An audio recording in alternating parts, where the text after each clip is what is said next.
Hey everybody, here we are. We're on the platform at the Brickell Station in downtown Miami, and we're about to head to a Colombian restaurant called La Moon. Now, Colombia, of course, is that country in South America by Venezuela and Ecuador, and it's one of the most ethnically, culturally, linguistically diverse places on the entire planet. There's a ton of different flavors, a ton of different ingredients, and it makes for a really interesting dining culture. Tonight, though, at La Moon, we're gonna focus on the crazy street food culture in Colombia. You'll see hamburgers with 8 or 9 different sauces. You'll see hot dogs with all different kinds of meat that you didn't even know belonged on hot dogs, and street corn. But then they'll also have more traditional home-style dishes like sancocho, which is a traditional stew. We're gonna head over to La Moon right now. We're gonna try both some of the more traditional things and some of the super crazy, wacky creations that are popular in Colombia. Let's go check it out.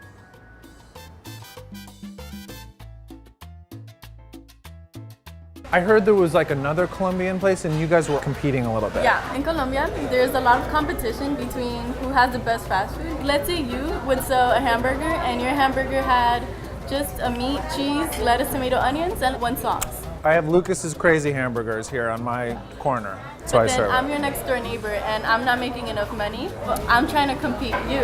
So I'm gonna invent more sauces and make a bigger burger for me. But why would you do that to me? Why are you trying to put me out of business, Emily? I thought we were friends. No. She's like, no, we're not. So the other place is like Colombian and Venezuela. Okay. So we competed a lot in the arepas because that's a big thing in Venezuela, but in Colombia it's a big thing as well. It all started off with them having arepas and us having the same arepas.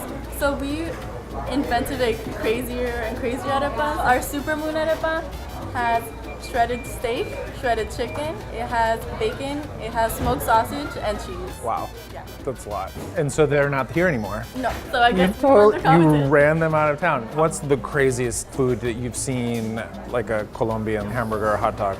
Okay, in Colombia, it's not in a burger, but in a pizza, they will put condensed milk on top of a pizza. You've gotta be kidding. I tasted it, it was really good. It was really good?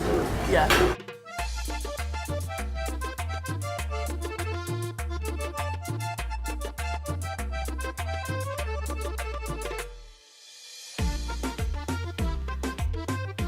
This is absurd. This is some of the most ridiculous food I've ever seen in my life. But at the same time, this is what they've created in Colombia, which is sort of food for sport. It is willfully silly and ridiculous, which is sort of fun. I've got the corn right in front of me. Why don't we do some corn? This is the mazorca, and this is covered in a ridiculous amount of stuff. There's chicken, beef, bacon, cheese, sauce. I mean, it's an assault on your mouth. But I have to say, as someone who likes junky food, it's pretty good. And if anyone who's ever watched a show, you know I love corn. Let's bring a little hamburguesa. This is the arepa, and the arepa is made with maize. A million things on it, including a fried egg, including cheese, including ham, and the bazillion sauces. Say a prayer for me. Here I go. This is kind of good. It blends together into a delicious mess. They've kept this amazingly compact. This has a bazillion things on it and it's not falling apart. I can't eat too much super hamburguesa because I've got super perro caliente on deck. This is the one I'm sort of most afraid of. I don't know how to approach it. Wow, is this one continuous bun? It is. That's impressive. Again, wish me luck. I may not come back from this. Confusing, but good. Again, a million sauces, how do you know which one's which? But I can taste the pineapple sauce, and that's actually kind of nice. It's got some sweetness and it's got some acidity. They stuck a quail egg in this, so sure, why not? I might as well try it. It adds that sulfuric taste of like a hard-boiled egg. I can't eat any more of this. This is ridiculous. This is the sancocho de res. This is essentially a hearty stew. It's slightly thick, and you can see this big chunk of meat in here. Because of the addition of the plátano, the plantain, it adds just like a little hint of sweetness. And then the yuca and the potato just adds a nice hearty groundedness to the soup. I didn't add all the stuff. Sorry, I gotta add the stuff. Lettuce, rice, squeeze that lime in. I like that fresh vegetable crunch that adds.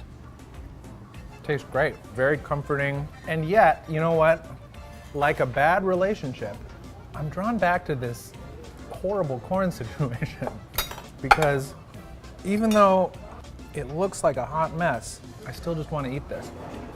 So I think the lesson is, in Colombia, there's room for all of these things. You can have the sort of traditional, age-old cures that your grandma makes, sort of that comforting sensation of something that's a recipe that's been passed down for decades.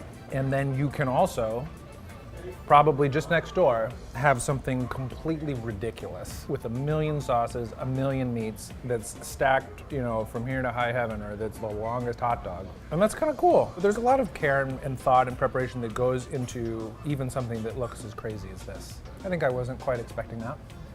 I really hope you enjoyed this episode of Dining on a Dime from La Moon, Colombian restaurant in the heart of Miami, Florida. If you'd like to watch more, please click here. Here comes the Perro Caliente train coming into Dining on a Dime station.